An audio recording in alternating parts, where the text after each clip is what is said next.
The mourning here brought to view is true heart sorrow for sin. Jesus says, if I be lifted up from the earth, will draw all men to me. And as one is drawn to behold Jesus uplifted on the cross, he discerns the sinfulness of humanity. He sees that it is sin which scourged and crucified the Lord of glory. He sees that while he has been loved with unspeakable tenderness, his life has been a continual scene of ingratitude and rebellion. He has forsaken his best friend and abused heaven's most precious gift. He has crucified himself to himself, the Son of God, afresh, and pierced anew the bleeding and stricken heart. He is separated from God by a gulf of sin that is broad and black and deep, and he mourns in brokenness of heart.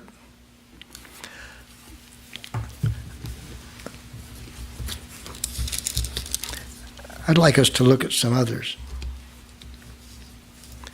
It's great love for God, the reason that they mourn, isn't it? It's great love for his righteousness, his word, his commandments. Let's look at Psalms. Excuse me. And let's stay in Matthew a while. Matthew 26. Let's look at Matthew 26. And we're going to read 74 and 75. Matthew 26, verses 74 and 75. Then began, this is talking about Peter. Peter was told by Christ that he was going to deny him 3 times before the night was over. And that when the cock crowed, he will have denied Christ 3 times. And Peter was so sure of himself, he said, no, although others may, I won't. But then, I'll back up to 72. And again he denied with an oath. He had already denied him once. I do not know the man. And after a while came unto them, or him, they that stood by, and said to Peter, surely thou art also one of them, for thy speech betrayeth thee. Then began he to curse and to swear, saying, I know not the man. And immediately the cock crowed.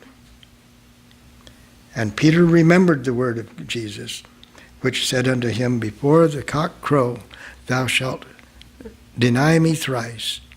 And he went out and wept bitterly. He was mourning for the sin that he committed. How long has it been since you wept bitterly? How long has it been since you wept with a broken heart? We reap what we sow. Self-confidence will fail you.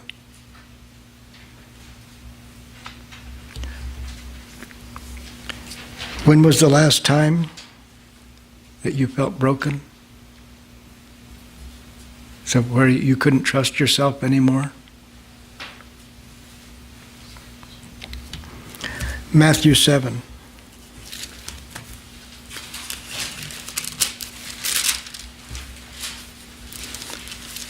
Matthew 7, verse 12. Jesus talking here. I think I'm on the right one. Therefore all things whatsoever ye would that men should do to you, do ye even so to them.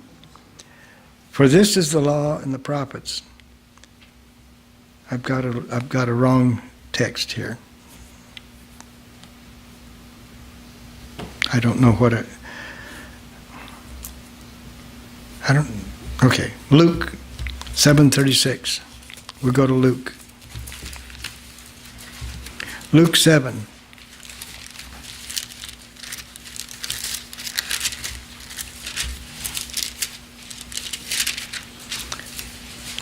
Luke 7, verse 36. And one of the Pharisees desired him that he would eat with him. And he went into the Pharisee's house and sat down to the meat. And behold, a woman in the city, which was a sinner, when she knew that Jesus sat at meat in the Pharisee's house, brought in an alabaster box of ointment, and stood at his feet behind him, weeping, and began to wash his feet with tears, and did wipe them with the hairs of her head, and to kiss his feet, and anoint them with the ointment. Now when the Pharisee which had bidden him saw it, he spake within himself, saying, This man, if he were a true prophet, would have known who and what manner of woman this is that toucheth him, for she is a sinner. And Jesus answering said unto him, Simon, I have somewhat to say to thee. And he said, Master, say on. There was a certain creditor which had two debtors. One owed 500 pence, and another 50. And when they had nothing to pay, he frankly forgave them both. Tell me, therefore, which of them loved him most? Simon answered and said, I suppose he to whom the most was forgiven. And he said unto them, Thou hast answered, rightly judged. And he turned to the woman and said unto Simon, Seest thou this woman? I entered into thy house, and thou gavest me no water for my feet, but she has washed my feet with her tears, and wiped them with the hairs of her head. Thou gavest me no kiss, but this woman, since the time that she has entered, that I came in, hath not ceased to kiss my feet. My head with oil thou didst not anoint, but this woman hath anointed my feet with ointment. Wherefore I say unto thee, her sins, which are many, are forgiven. For she loved much, but to whom little is forgiven, the same loveth little. And he said unto her, Thy sins are forgiven. This woman was weeping. Why? For her sins that she had committed, but she'd been forgiven, and she was so grateful.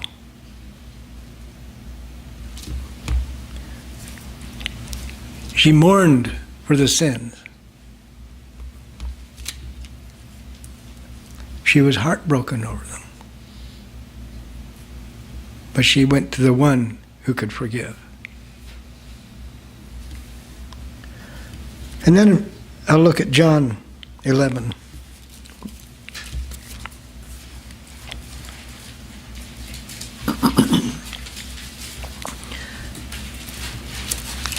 The 11th chapter of John.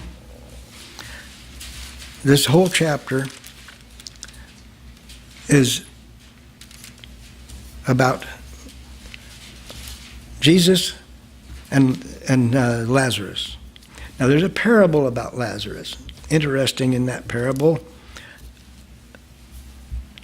Jesus tells a parable of a poor man that sits at a gate of a rich man and wants a few crumbs from the rich man's table. But he's covered with sores and he's sick, and finally he dies. And in the parable he goes to heaven. In the parable, the rich man dies and he goes to hell. And he desires, the rich man desires, to tell his brethren and to send Lazarus to tell his brethren. And what is it Jesus says about that in that parable? If I did send them, they wouldn't believe, because they didn't believe the prophets. And interesting that a man named Lazarus. Now a certain man was sick named Lazarus of Bethany, in the town where Mary and her sister Martha lived. It was that Mary which anointed the Lord with ointment and wiped his feet with her hair, whose brother Lazarus was sick. Therefore his sisters sent unto him, saying, Lord, behold, he whom thou lovest is sick. He was a good friend of Jesus, wasn't he? When Jesus heard that, he said, This sickness is not unto death, but for the glory of God, that the Son of God might be glorified thereby. Now Jesus loved Martha and her sister and Lazarus. And when he had heard, therefore, that he was sick, he abode 2 days still in the same place where he was. Then after that he said to his disciples, Let us go into Judea again. And his disciples saith unto him, Master, the Jews of late sought to stone thee, and goest thou thither again? Jesus answered, Are there not 12 hours in a day? If any man walk in the day, he stumbleth not, because he seeth the light of this world. But if a man walk in the night, he stumbleth, because there is no light in him. These things said he after that he had saith unto them, Our friend Lazarus sleepeth, but I go that I may wake him out of sleep. Then said his disciples, Lord, if he sleep, he shall do well. Howbeit Jesus spake of his death. But they thought that he had spoken of taking rest and sleep. Then Jesus saith unto them plainly, Lazarus is dead. And I am glad for your sakes that I was not there, to the intent that ye may believe. Nevertheless, let us go unto him. And then said Thomas, which is called Didymus, unto his fellow disciples, Let us also go, that we may die with him in sorrow. It's what they were believing. Then when Jesus came, he found that he had lain in the grave, how long? 4 days. You know, there's a song written. Jesus is 4 days late, but he's still on time. Now Bethany was nigh unto Jerusalem, about 15 furlongs, and many of the Jews came to Martha and Mary to comfort them concerning their brother. Then Martha, as soon as she had heard that Jesus was coming, went out and met him, but Mary sat still in the house. Then said Martha to Jesus, Lord, if thou hadst been here, my brother had not died. But I know that even now, whatsoever thou wilt ask of God, God will give it thee. Jesus saith unto her, Thy brother shall rise again. Martha said unto him, I know that he'll rise again in the resurrection at the last day. And Jesus said unto her, I am the resurrection and the life.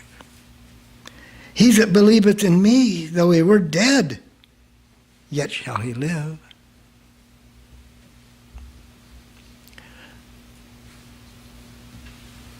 Can we really believe that? And he goes on, and whosoever liveth and believeth in me shall, what? Never die. Believest thou this? She saith unto him, Yea, Lord, I believe that thou art the Christ, the Son of God, that which should come into the world. And when she had said, she went away and called Mary her sister secretly, saying, The Master is come and calleth for thee. As soon as she heard that, she arose quickly and came unto him. Now Jesus was not yet come into the town, but was in the place where Martha met him. Then the Jews then, which were with her in the house and comforted her, when they saw Mary, that she arose up hastily and went out, followed her, saying, She goeth unto the grave to weep. Still thinking of mourning, heartbreak, lost a loved one. Then when Mary was come where Jesus was, and saw him, she fell down at his feet, and saying unto him, Lord, if thou hadst been here, my brother had not died. You know, that is true, isn't it? He healed others before they died. So it wasn't that she was disbelieving that he was capable of that. When Jesus therefore saw her weeping, and the Jews also weeping which came with her, he groaned in the spirit and was troubled. And he said, Where have ye laid him? And they said unto him, Lord, come and see. And the next verse, Jesus wept. Now, why was Jesus weeping? Was it sorrow for the death of Lazarus? Or was it for the lack of faith they had?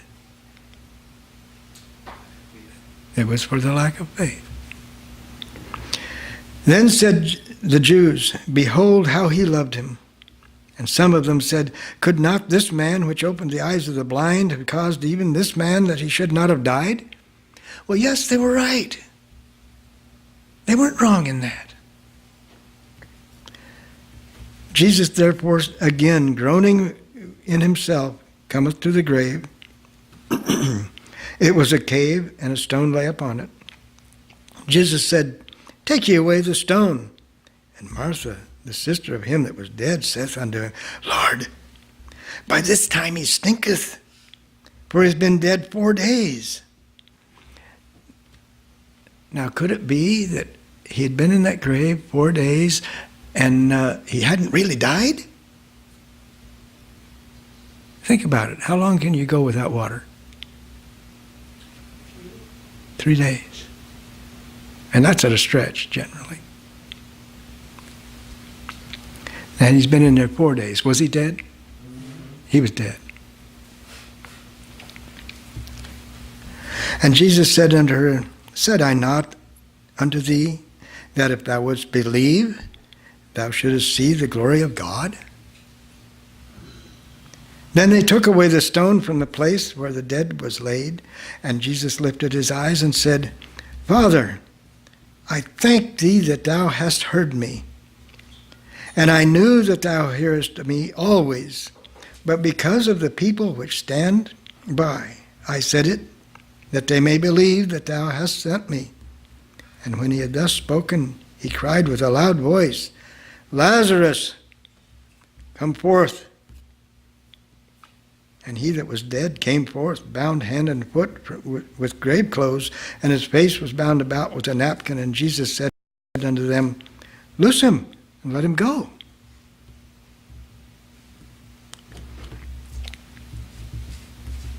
Loose him, let him go. Then many of the Jews which came to Mary and had seen the things which Jesus did believed on him.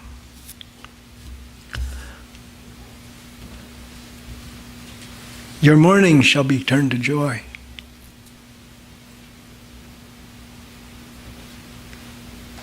Blessed are those that mourn, for they shall be comforted.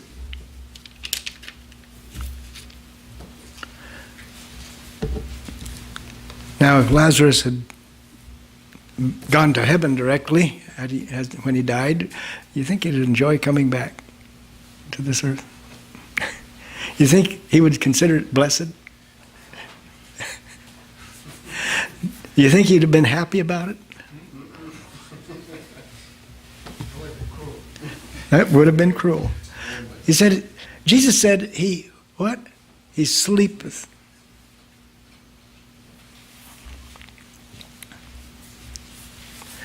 There is a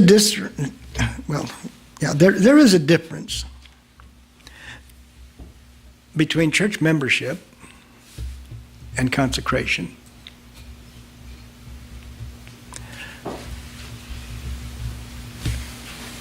For many years, I was a church member, but I wasn't consecrated.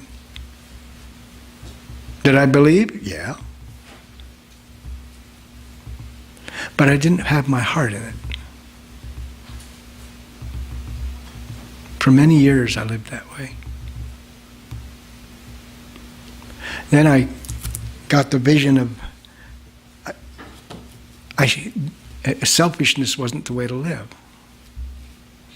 Because really, when you're not consecrated, you're living for self.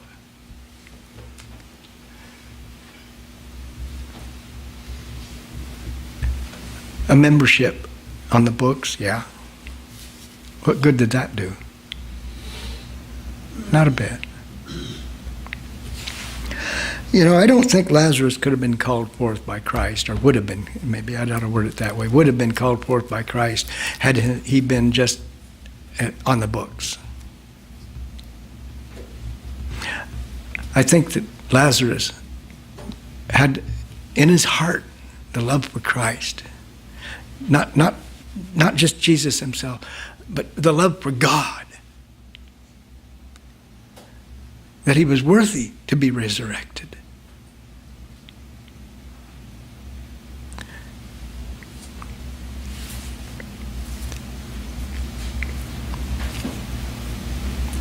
Psalm 126.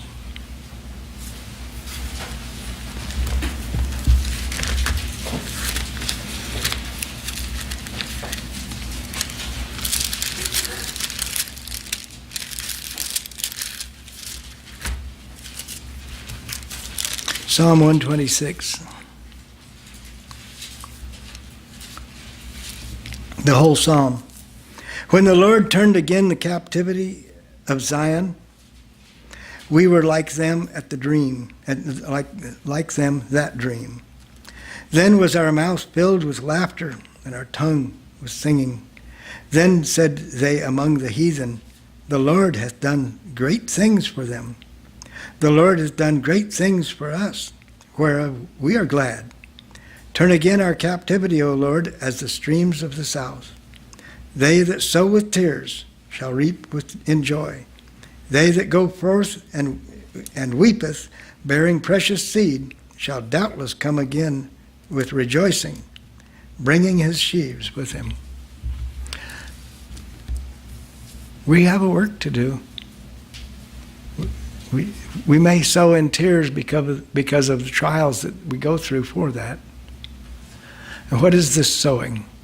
Is it planting seed in a garden?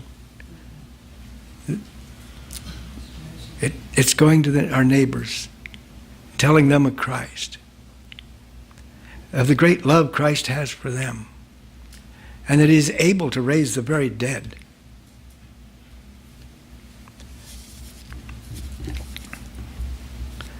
Let's look at Luke 23:27.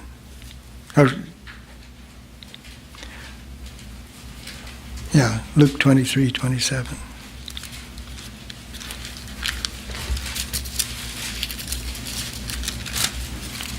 Here's another one weeping.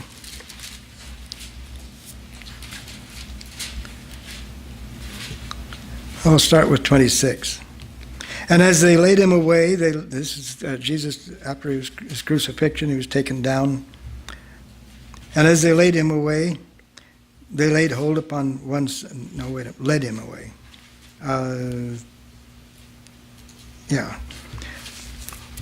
This is before his crucifixion, I'm sorry.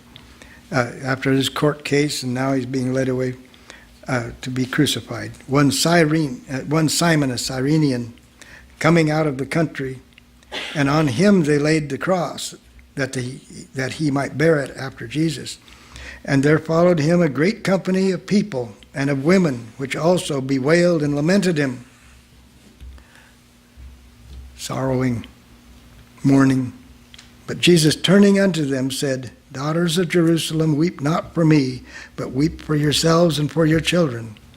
For behold, the days are coming, in the which they shall say, Blessed are the barren, and the women that never bear, and the paps which never gave suck. Then shall they begin to say to the mountains, Fall on us, and to the hills, cover us. For if they that do these things are in a green tree, what shall be done in a dry? So the women are realizing that he's about to be killed, and they're weeping for him. Luke 6:25. Keep your fingers in Luke 23. Let's look at Luke 6, verse 25.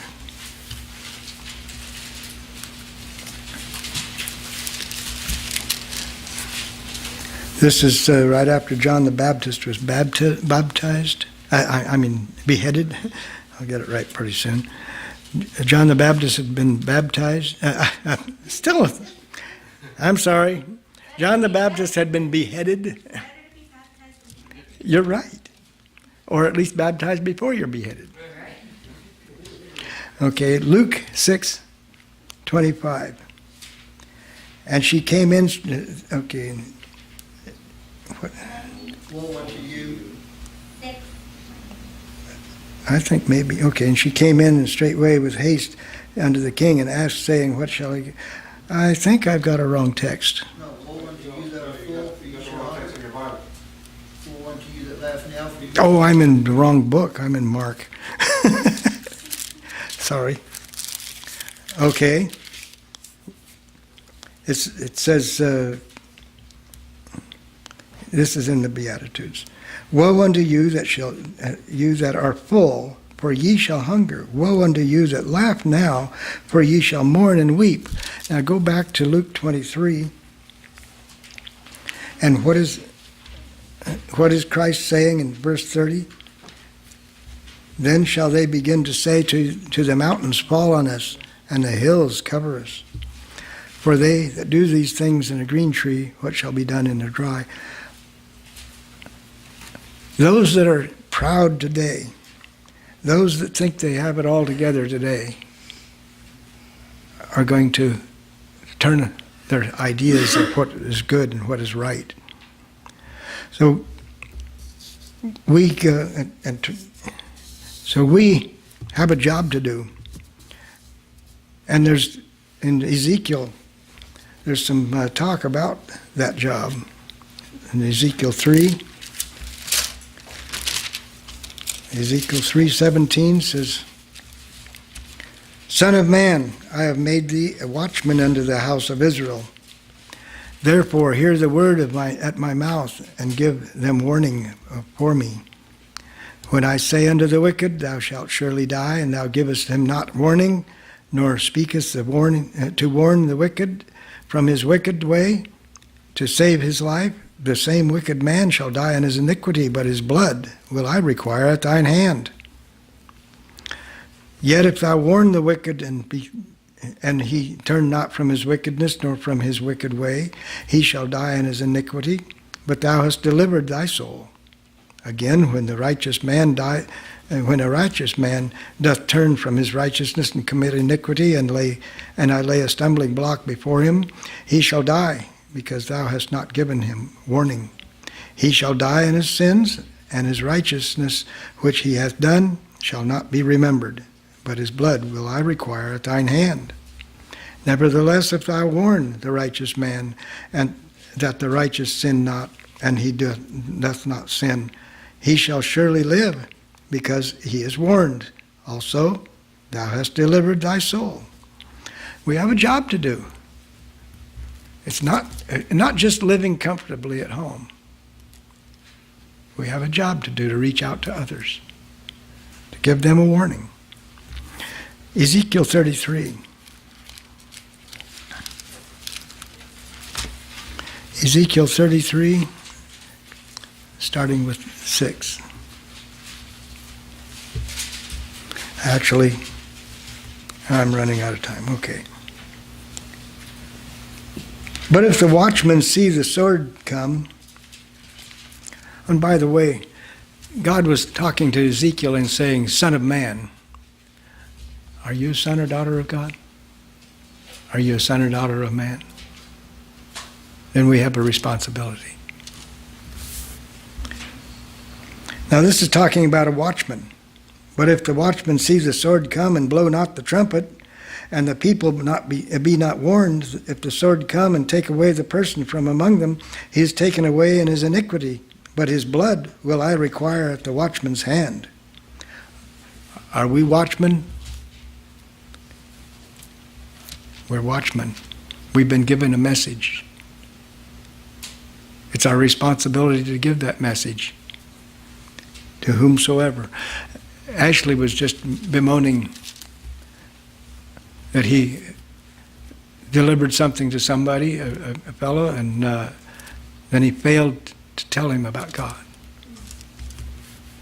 And you know that is something we should bemoan. When we fail a chance to reach out to somebody,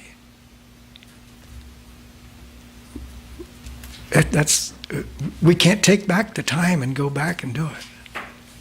We sometimes may only have one chance.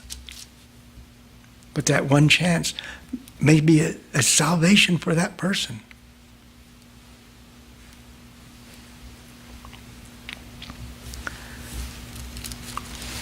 Let's go then to Revelation.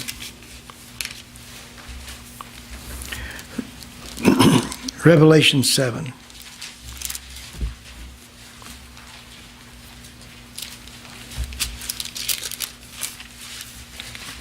Revelation 7, verse 3. Okay, there's an angel saying, hurt not the earth, neither the sea, nor the trees, till we have sealed the servants of our God in their foreheads. There's a sealing going to take place, but what does it saying before that? Hurt not the earth, neither the sea, nor the trees, till we have sealed the servants. There's going to be some disasters taking place, isn't there?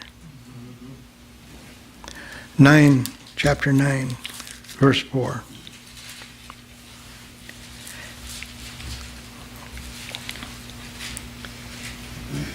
This is, he had a vision of some locusts coming out of the bottomless pit. And it was commanded them that they should not hurt the grass of the earth, neither any green thing, neither any tree, but only those men that have not the seal of God in their foreheads. Interesting. That men will also be harmed and hurt. And it goes on, verse 13. Let's look at verse 13. And the sixth angel sounded, and I heard a voice from the four horns. Chapter 13.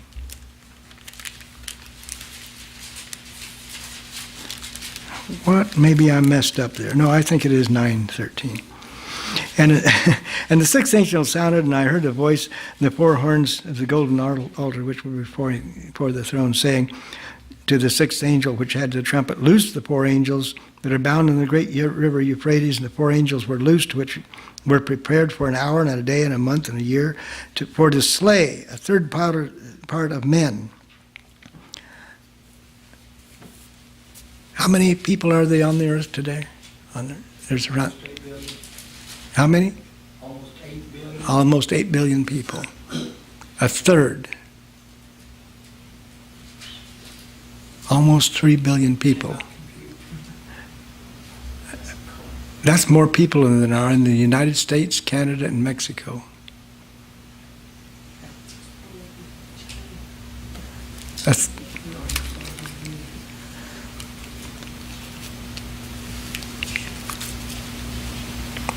You know, that could be pretty disastrous. A disasters like we can't imagine. Let's look at 13 now, chapter 13. Starting with 16. And he causeth all, both small and great, rich and poor, free and bond, to receive a mark in their right hand or in their foreheads, that no man might buy or sell, save he have the mark or in the name of the beast, or the number of his name. Okay, we don't want that mark, do we? How about chapter 20, verse 4? And I saw thrones, and they that sat upon them, and judgment was given unto them. And I saw the souls of them that were beheaded for the witness of Jesus and for the word of God, which had not worshipped the beast, neither his image, neither had received the mark upon their foreheads or in their hands. And they lived and reigned with Christ 1,000 years. Let's go back to chapter 14. And we have a little different view. Chapter 14, verse 1. And I looked, and behold, a lamb stood on Mount Zion, and with him 144,000, having his Father's name written in their foreheads.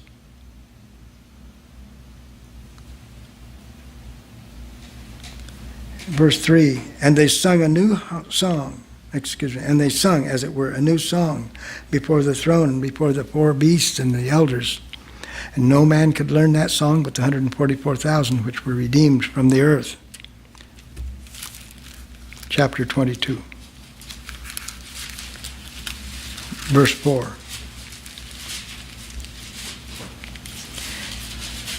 And they shall see his face, and his name shall be in their foreheads.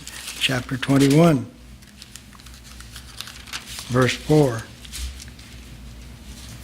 And God shall wipe away all tears from their eyes, and there shall no more be death, neither sorrow nor crying, neither shall there be any more pain, for the former things are passed away. Can you relate to that? Blessed are they that mourn, for they shall be comforted. They that last laugh the longest, is a saying in the world. We will laugh. We'll be happy if we are one of those among those that mourn for the sins of the earth and the wickedness about us, and that we reach out and warn those people who are about us. We'll be those that laugh last. For God will give us joy like we never dreamed. Think it'll be worthwhile?